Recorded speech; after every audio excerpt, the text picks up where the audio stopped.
Hey, fearless friends! Welcome to Terror Tales, a podcast presented by the tech think tank. Get ready, where the darkness awaits. Are you prepared to let it in? Let the haunting begin.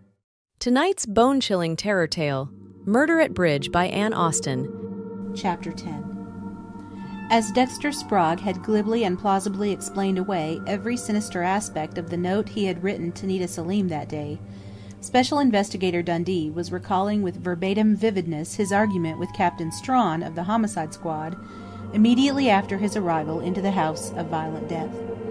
He then said, the person who killed Nita Selim was so well known to her, and his or her presence in this room so natural a thing, that she paid no attention to his or her movements, and was concentrating on the job of powdering her very pretty face.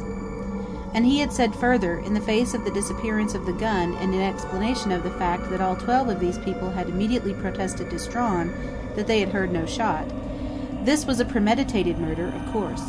The Maxim silencer, unless they are all lying about not hearing a shot, proves that. Silencers are damned hard to get hold of, but people with plenty of money can manage most things. And, as Dexter Sprague had talked on, more and more glibly, Dundee had suddenly found an explanation which fitted his own argument with such perfection that he wondered, naively, if he were perhaps gifted with clairvoyance. Of all these 12 people whom he had questioned so relentlessly, only Dexter Sprague could have easily come into possession of a Maxim silencer.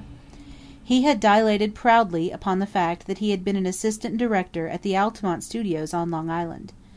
And the Altamont Company had recently finished making a series of underworld motion pictures, crook dramas featuring gunmen with rods made eerily noiseless by Maxim silencers. A bit of information he had picked up in a motion picture magazine had hurtled into the logical chain of Dundee's reasoning. Assistant directors were in charge of props. It was their business to see that no article needed for the production of a picture was lost or missing when the director needed it. Dexter Sprague had said that he had dropped everything to come when Nita Selim wired him of the Chamber of Commerce project to make a booster movie of Hamilton. Perhaps he had dropped everything, but had he hesitated long enough to pick up a Maxim silencer and a blunt-nosed automatic? And was the row which Sprague had been so glibly explaining away in an ancient tone a row so deadly that, when Nita Selim had refused to heed his written warning, her murder had become necessary? It was with all this in mind that Bonnie Dundee flung his challenge. I must conclude that you are all lying, or that Nita Selim was killed with a gun equipped with a Maxim silencer. And his eyes, terrible with their command that the weakling should break and confess, were upon Dexter Sprague. But Sprague did not break. He stared back blankly. If his eyes and his attention had included the whole group, it is possible that what happened would not have taken Dundee so completely by surprise. He had paid little attention to a sort of concerted gasp, a slight movement among the group farthest from him. But not even his intense concentration upon Sprague could prevent his hearing Karen Marshall's childish voice, tremulous with fear. "No, no, Hugo, don't!" He whirled from Sprague in time to see Judge Marshall disengaging his arm from his young wife's clinging fingers, to note with profound astonishment that Drake was stepping hastily aside, so that not even his coat sleeve might be brushed by the advancing figure of the elderly retired judge. And before Judge Marshall had time to speak, Dundee saw that a blight had touched at last the solid friendship of the women, that they did not look at each other with that air of standing together whatever happened, but that their eyes, not meeting at all, became secret, calculating, afraid. "Sir," Judge Marshall began pompously, when he had planted himself squarely before the young detective, "it shall never be said of me that I have tried, even in the slightest way, to hamper the course of justice." "I am sure of that, Judge Marshall," Dundee replied courteously, but his pulses were hammering. What in God's name did this long-winded old fool have to tell him? "You have some information you believe may be valuable, Judge?" "I do not believe it will be at all valuable, sir. On the contrary," the old man retorted indignantly. "But to suppress the fact at this juncture might lead to grave misunderstandings later, when it inevitably comes to light. So, sir, it is my duty to inform you that I myself own a Colt's .32, as well as a Maxim silencer." "What?" Dundee exclaimed incredulously. He was conscious that, behind him, Captain Strawn was getting to his feet. "There is no need to get your handcuffs, Captain Strawn," Judge Marshall warned him majestically. "I assure you that I have not violated the law. Every judge, active and retired, is entitled to a permit to carry a weapon, and I long ago availed myself of the privilege. Nor am I about to make a confession of murder." "There ain't no permit, so far as I know, Judge," Strawn growled, "for any man, whoever he may be, God Almighty himself not excepted, to tote a gun with a silencer on it." Karen Marshall was crying now with the abandoned grief of a petted child. "Granted, Captain," Judge Marshall snapped, "but it happens that I do not tote my gun with the silencer on it. If it interests you, I may as well explain that I came by the silencer several years ago, when I was on the bench. A notorious Chicago gunman, on trial for murder here and acquitted by a feeble-minded jury, made me a present of the very silencer he had used in killing his victim. An ironic gesture, a gesture of supreme insolence, but an entirely safe gesture, since he well knew that a man once acquitted of a crime cannot again be placed in jeopardy for the same offense." "So you kept the silencer as a curiosity, Judge Marshall?" Dundee interrupted the pompous flow of rhetoric. "For years, yes," the ex-judge answered, then his face went yellow and very old. "As I told you just now, I will withhold no fact that may be of any relevance whatever. About 2 months ago, in March, I believe, our little group here took up target shooting as a fad. Several of us became quite expert with revolver and rifle. Mr. Drake," and he nodded toward the banker, who instantly averted his eyes, "conceived the idea of practicing the draw from the hip sort of revolver shooting. The kind one sees in Wild West movies, you know. I think you might add, Hugo," Drake cut in angrily, "that I had in mind the hope of being able to protect the bank in case of a holdup." "And the silencer, Judge Marshall?" Captain Strawn prodded. Judge Marshall flushed and fingered the end of a waxed mustache. "The silencer, sir, was my wife's idea. You see, sir, we are fortunate enough to be the parents of an infant son. He was just a month old when I painted a bullseye upon the brick wall of our back garden and invited our friends to indulge their fad as our guests.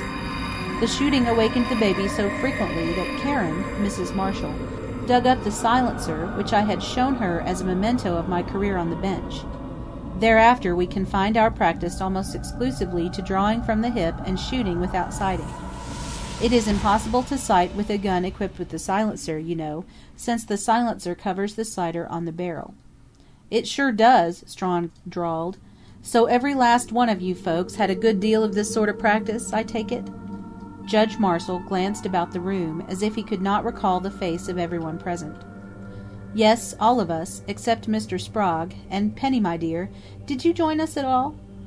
The girl who had once been in on every sport that this crowd of Hamilton's socially elect indulged in, flushed a painful red. "No, Hugo. I have to stay with Mother on Sunday mornings, you know." "Your target practice was on a Sunday morning diversion, then, Judge Marshall?" Dundee asked. "Yes. We usually have an hour of the sport, between 11 and noon on Sundays.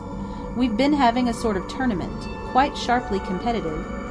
"When did you and your friends practice last?" Dundee asked. "Last Sunday. Tomorrow was to mark the end of the tournament," the judge answered. "And when did you last see your gun and silencer?" Dundee persisted. "Last Sunday, of course." "Why, good Lord!" Marshall ejaculated. "It was Nita herself who put the gun away!" There was a collective gasp of relief. Eyes could meet eyes, now, but it was Flora Miles who voiced the thought or hope that seemed apparent on every face. "That's why I didn't hear anyone talking when I was in the closet!" she cried, her voice almost hysterical in its vehemence. "There wasn't anybody but Nita in the room. She committed suicide. She stole poor Hugo's gun and the silencer and committed suicide." "At a distance of from 10 to 15 feet?" Dundee asked with ill-concealed sarcasm. "And when she was powdering her face? And just after entering the room, blithely singing a Broadway hit?" "Maybe the lady is right, boy," Captain Strawn interposed mildly.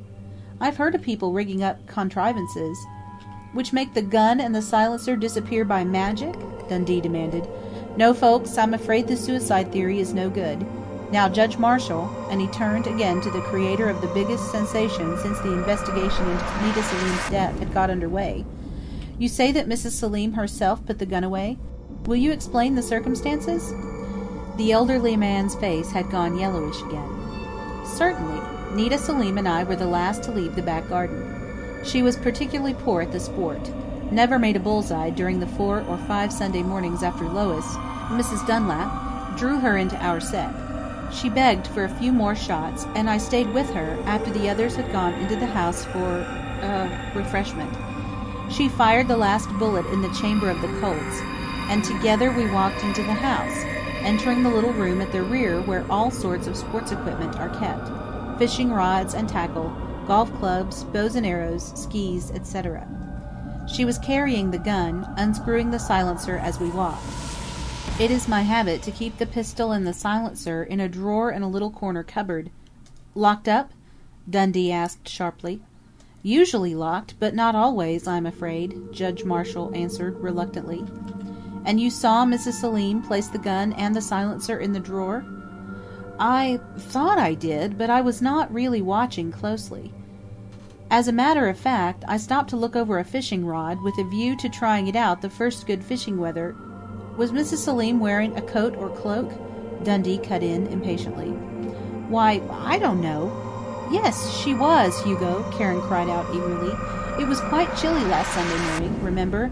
We all had on coats or sweaters. Nita wore a dark green leather jacket with big pockets, and she left in a great hurry without even waiting for a drink," Flora Miles contributed triumphantly. "I tell you, she took them away in her pockets." "Your guess may be correct, Mrs. Miles," Dundee agreed, "but I think we had better not come to any definite conclusion until we know that Judge Marshall's automatic and silencer are really missing. Is there anyone at your house now, Judge, whom you can ask to look for it?" "Certainly. The butler. Shall I telephone him?" Accompanied by Captain Strawn, the ex-judge went to the telephone in the little foyer between Nita Selim's bedroom and the main hall. And within 5 minutes he was back, nodding his head gravely. "Hinson tells me that the Colts and the silencer are both missing, sir. May I express my profound regret that my possession of—" "Some other time, Judge Marshall," Dundee interrupted curtly, and hurried from the room, followed by Strawn, who nodded to Sergeant Turner, still lounging wearily in a far corner of the living room, to stand guard vigilantly. "Well, Bonnie, here's the devil to pay," Strawn gloomed, but Dundee made for the telephone without answering. He called a number, then curtly demanded, "Dr. Price, please." "Yes, I know he's busy on an autopsy. Just tell him that Dundee, of the District Attorney's Office, wants to speak with him." There was a long pause, then, "Hello, Dr. Price. Dundee. What are the caliber and type of bullet that killed Nita Selim?" "Thanks much, Doctor. Anything new?" "Fine. Thanks again." He hung up the receiver and faced Strawn. "Bullet from a Colt's .32, he said grimly. "I suggest you send one of your men around to the Marshall home to pick up a bullet that was shot in their damned target practice. If you send the 2 bullets tonight, registered mail, to Wright, the ballistics expert in Chicago, he can probably wire you tomorrow morning as to whether the same gun was used to fire both." "Sure, Bonnie," Strawn agreed lugubriously. "I was going to do just that. Say, this town is getting to be worse than Chicago." When he re-entered the living room, Dundee began upon the judge again, regardless of the fact that the elderly husband was murmuring consolatory endearments to his young wife. "Judge Marshall, how many keys are there to the cupboard drawer in which your gun and silencer were kept?" "Just one. I have it with me," the old man answered wearily. "Then when Hinson, your butler, looked for them, he found the drawer unlocked?" "He did. I confess to almost criminal negligence."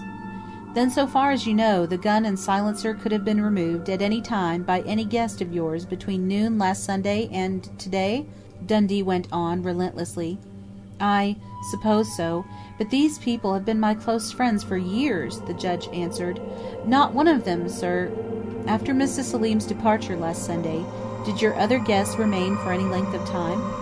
"For an hour or more, I think. Lois and Peter Dunlap remained for our 2 o'clock Sunday dinner, but the others drifted away to various engagements."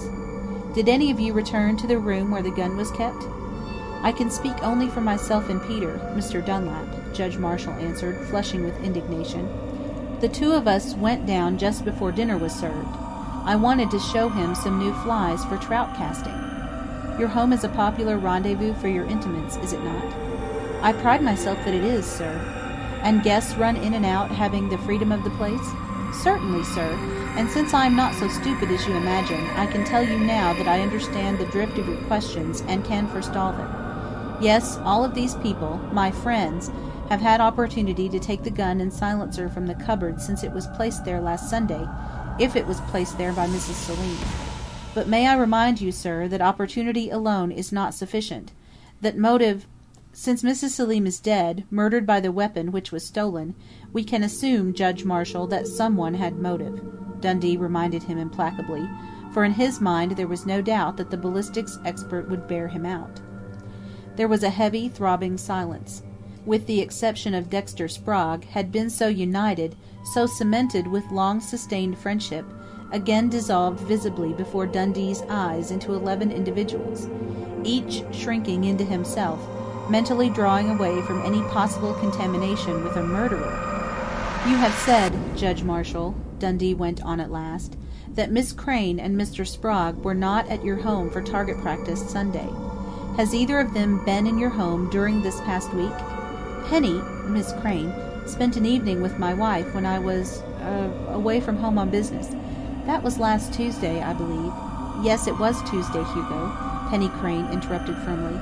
And Karen can vouch for the fact that I did not go into the gun room. Don't be silly, Penny, Carolyn Drake scolded, as if she had long been bursting to speak. Giving an alibi, as if any of us who were playing bridge while that woman was being shot needs any alibi. But I'll tell you what I think, Mr. Detective.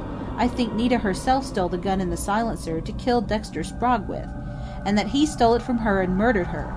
Nobody else has the slightest scrap of a motive, and that note he wrote her ought to be enough to hang him on. Dexter Sprague had struggled to his feet during the woman's hysterical attack, his face like chalk, his eyes blazing. But Dundee waved him aside peremptorily. One more question, Judge Marshall, he said suavely, as if he had not heard a word that Carolyn Drake had said. You knew Mrs. Selim before her arrival in Hamilton with Mrs. Dunlap, I believe. Just when and where did you meet her? End of chapter 10. Hey, if you enjoying the stories, give us a thumbs up by clicking the like button and hit subscribe to our Tech Think Tank channel. To hear more Terror Tales, click the pop-up banner now or follow the link in the description below. Time to get back into our terror tale. Ready for more? Let's continue the story.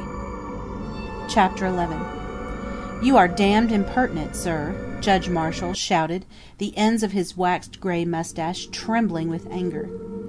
Then I take it that you do not wish to divulge the circumstances of your friendship with Mrs. Selim? Friendship? The old man snorted.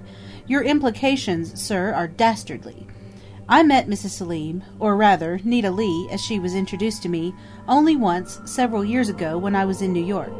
Naturally... Just a moment, Judge. You say she was introduced to you as Nita Leigh. Then, you knew her as an actress, I presume? I refuse to submit to such a cowardly attack, sir. Attack, Judge? Dundee repeated with assumed astonishment.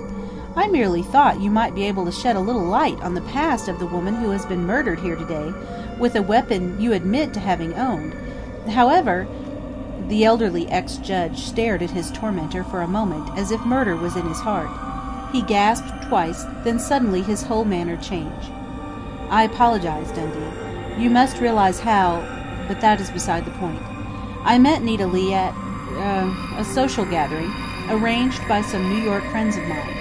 She was young, attractive, more refined than, the average young woman in musical comedy.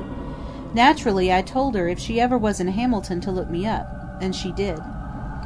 And because she was more refined than the average young woman in musical comedy, than the average chorus girl, to put it simply, Dundee took him up, you cooperated with Mrs. Dunlap to introduce her to your most intimate friends, including your wife? Oh, Hugo, why didn't you tell me? Karen Marshall wailed. You see, sir, what you are doing, Judge Marshall stormed. I am truly sorry if I have distressed you, Mrs. Marshall, Dundee protested sincerely. But... He shrugged and turned again to the husband. I understand you were Mrs. Selim's landlord. May I ask how much rent she paid? The house rents for $100 a month, furnished. And did Mrs. Selim pay her rent promptly? Dundee persisted. "Since this is the 24th of May, sir, Mrs. Selim's rent for June was not yet due." Not before poor little Karen could Dundee force himself to ask what, inevitably, would have been his next question, one which could not have been evaded, as the ex-judge had evaded the other two questions. "Is it not true, Judge Marshall, that Nita Leigh Selim paid you no rent at all?" But there were other ways to find out. "Look here, Dundee," a brusque voice challenged, and the detective whirled to face Polly Beale. It was like her, he thought with a slight grin, to address him as one man to another. "Yes, Miss Beale?" "I'm no fool, and I don't think any of my friends here are either, though 2 or 3 of them have acted like it today," the masculine-looking girl stated flatly. "You've made it very plain that any one of us here, except the Sprague man, could have stolen Hugo's gun and silencer. Has the gun been found?" "It has not, Miss Beale." "Okay." The queer girl snapped her fingers. "I move that you or Captain Strawn search the men for the weapon, and that I search the women. Wait!" She harshly stopped a flurry of feminine protests. "I'll ask you, Dundee, to search me first, yourself." "I believe the technical term is frisking, isn't it? Then frisk me. Here is my handbag. I wore no coat, except this," and she pointed to the jacket of her tweed suit. As she strode toward the detective, Clive Hammond sprang after her with an oath and a sharp command.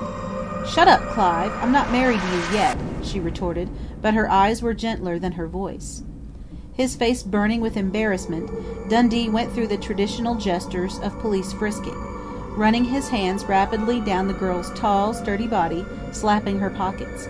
And his fingers fumbled sadly as he opened her tooled leather handbag. "Satisfied?" Polly Beale demanded, and at Dundee's miserable nod, the girl faced her friends. "Well, come along, girls!" "Lord, what a girl!" Dundee muttered to Strawn, as the young Amazon herded Flora Miles, Penny Crane, Karen Marshall, Carolyn Drake, Lois Dunlap, and Janet Raymond into the dining room. Silently and almost meekly, as if shamed into submission by Polly Beale's example, John Drake, Tracy Miles, Clive Hammond, Judge Marshall, and Dexter Sprague permitted Captain Strawn and Sergeant Turner to search them. "How about the guest closet and the cars?" Dundee asked of Strawn in a low voice, when the fruitless, unpleasant task was finished. "Gone over with a fine-tooth comb long ago," Strawn assured him gloomily, "and not a hiding place in or outside the house that the boys haven't poked into, including the meadow as far as anyone could throw from the bedroom window." The women were filing back into the room, some pale, some flushed, but all able to look each other in the eye again. With surprising jauntiness, Polly Beale saluted Dundee. "Nothing more deadly on any of us than Flora's triple-deck compact." "I thank you with all my heart, Miss Beale," Dundee said sincerely. "And now I think you may all go to your homes. Of course you understand," he interrupted a chorus of relieved ejaculations, "that all of you will be wanted for the inquest, which will probably be held Monday." "And what's more," Captain Strawn cut in, to show his authority, "I want all of you to hold yourselves ready for further questioning at any time." There was a stampede for coats and hats, a rush for cars as if the house were on fire, or, Dundee reflected wryly, as if those he had tortured were afraid he would change his mind, rushing away with hatred of him in their hearts. Only Penny Crane held back, maneuvering for a chance to speak with him. "I don't have to go with the rest, do I?" she begged in a husky whisper. "And why not?" Dundee grinned at her, but he was glad there was no hatred in her eyes. "I'm attached to the district attorney's office too, aren't I?" "Right! And you've been a brick this evening. I don't know what I should have done without you." "Well, I can't see that you've done much with me," she jibed. "But I'd like to stick around, if you're going to do some real Sherlocking." "Can't be done, Penny. I want to stay here alone for a while and mull things over. But I'd like to have a long talk with you tomorrow." "Come to Sunday dinner. Mother loves murder mysteries," she suggested. Then realization swept over her. Her brown eyes widened, filled with terror. "Stop thinking one of us did it! Stop, I tell you!" "Can you stop, Penny?" he asked gently. But she fled from him, sobbing wildly for the first time that long, horrible evening. Dundee, watching from the doorway of the lighted hall, saw the chauffeur open the rear door of the Dunlap limousine, saw Penny catapult herself into Lois Dunlap's outstretched arms. "When did the Dunlap chauffeur call for his mistress?" he asked Strawn, who stood beside him. "About 10 minutes after you arrived," Strawn answered wearily. Said he'd dropped Mrs. Dunlap and the Celine woman about 2:30, and had been ordered to return around 6:30. Knows nothing, of course. The chief of the homicide squad drew a deep breath. Well, Bonnie, he has nothing on me. In spite of all the palaver, I don't know nothing either. You need some dinner, Chief, Dundee suggested, and the boys must be getting hungry, too. Somebody's got to guard the house, I suppose, Strawn gleaned. Not that it will do any good. And what about that maid, that Carr woman? Shall I lock her up on general principles? No.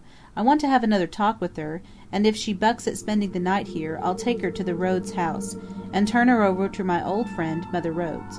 We haven't anything on her, you know. No, nor on anybody else. Except that old fool Marshall, and we can't clap him into jail yet, Strawn agreed, his great eyes twinkling.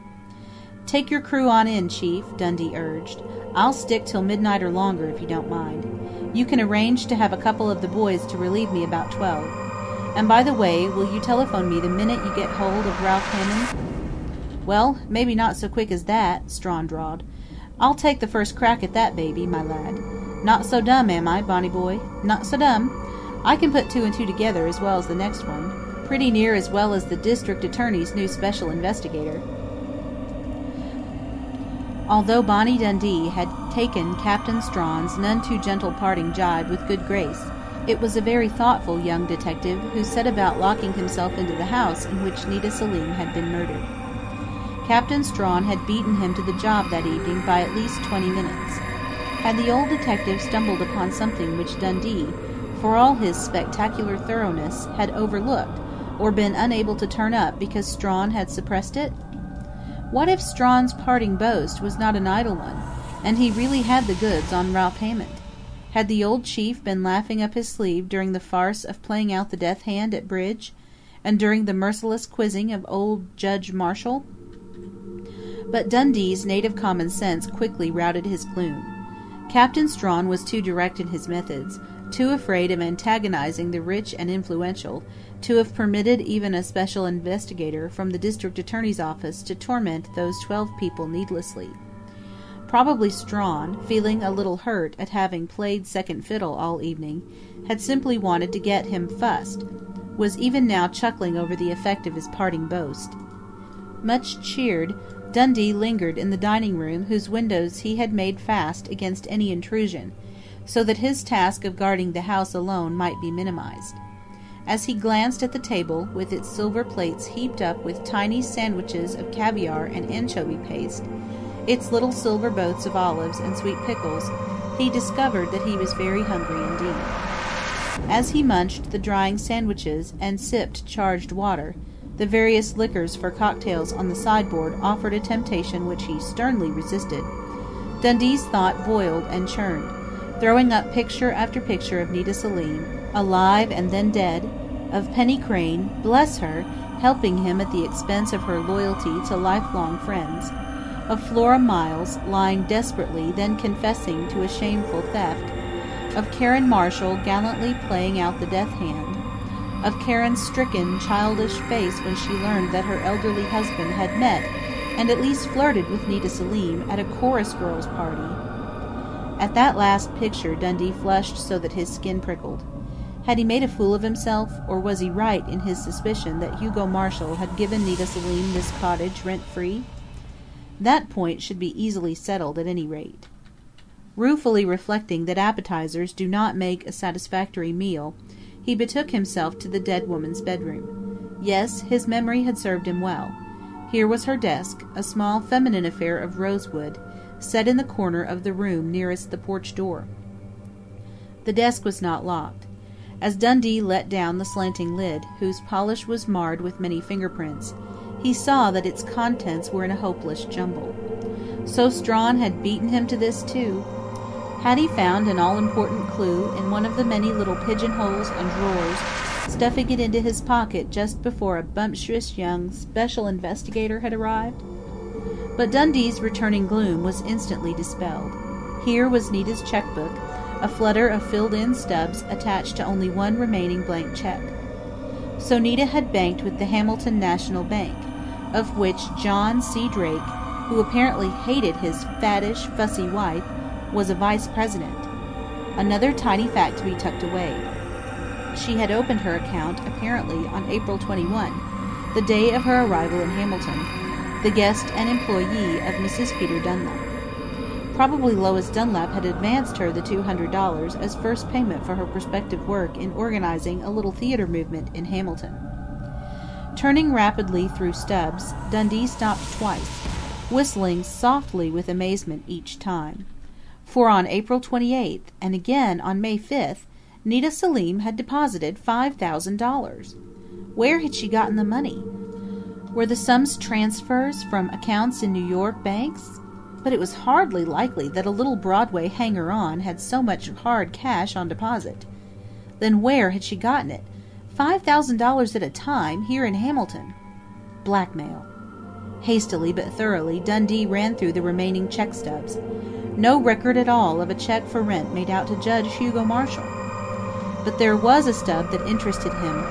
Check number 17, Nita had spent her money lavishly, was filled in as follows, in Nita's pretty backhand. Number 17, $9,000, May 9, 1930. To Trust Department, for investment. Had John C. Drake, who, as Vice President in charge of trusts and investments, had doubtless handled the check, wondered at all where the $9,000 had come from? One other revelation came out of the 23 filled-in stubs. On every Monday, Nita Selim had drawn a check for $40 to her maid, Lydia Carr. Again Dundee whistled. $40 a week was, he wagered to himself, more money than any other maid in Hamilton was lucky enough to receive. Nita in a new light, an over-generous Nita. Or was Nita herself paying blackmail on a small scale? He reached into a pigeonhole whose contents, a thick packet of unused envelopes, had not been disturbed by Strawn, and was about to remove an envelope in which to place the all-important checkbook, when he noticed something slightly peculiar. An envelope in the middle of the packet looked rather thicker than an empty case should. But it was not empty, and across the face of the expensive, cream-colored linen paper was written, in that same pretty, very legible backhand, "To be opened in case of my death. Juanita Lee Selim." His heart hammering painfully, and his fingers trembling, Dundee drew out the two close-written sheets of creamy notepaper. After all, who had better right than he to open it? Was he not the representative of the district attorney? And he hadn't damaged the envelope. It had opened very easily indeed. Its flap had yielded instantly to his thumbnail. Wait! It had been too easy. Before unfolding the letter, or whatever it was, Dundee examined the flap of the envelope. Yes, he was not the first to open it since its original sealing. God grant he hadn't destroyed any telltale fingerprints in his criminal haste to learn any secret that Nita Selim had recorded here. Perhaps Nita herself had unsealed the letter to make an addition or correction. Well, whatever damage had been done was done now, and he might as well read. 5 minutes later Bonnie Dundee was racing through the dining room, pushing open the swinging door that led into the butler's pantry. Where the devil were the steps that led down into the basement? A precious minute was lost before he discovered that a door in the dark back hall opened upon the steep steps. An unshaded light, dangling from the ceiling, revealed the furnace in one corner of the big basement, laundry equipment in another. He plunged on. That must be the maid's room, behind that closed door. God! What if she had escaped while he had been munching caviar and anchovy sandwiches? A fine guard he'd have been. And it wasn't as if he hadn't had a dim suspicion of the truth. The knob turned easily. He flung open the door, and then his knees nearly gave way, so tremendous was his relief. For there, on the thin mattress of a white enamelled iron bed, lay the woman he so ardently desired to see. She had apparently been asleep, and the noise he had made had startled her into panicky wakefulness. Instinctively her hand flew to the ruined left side of her face, that hideous expanse of livid flesh, scarred and ridged so that it did not look human. "What? Who?" Lydia Carr gasped, struggling into a sitting position, only to fall back as nausea swept over her. "You remember me?" Dundee panted. "Dundee of the district attorney's office? I questioned you this afternoon." The woman closed the single eye that had escaped the accident which had marred her face so hideously. "I remember. I'm sick. I told you all I know." "Lydia, why didn't you tell me that it was your mistress, Mrs. Selim, who did that?" Dundee demanded sternly, pointing to the woman's sightless left eye and ruined cheek. Thanks for tuning in. If you liked the Terror Tales and got a bit scared, please give the video a thumbs up and share it with your friends. And hey, don't forget to subscribe to our Tech Think Tank channel. Your support helps us find more mysterious stories to share. We shall see you in our next episode of Terror Tales. Until then, may your night be wrapped in shadows and touched by the unknown.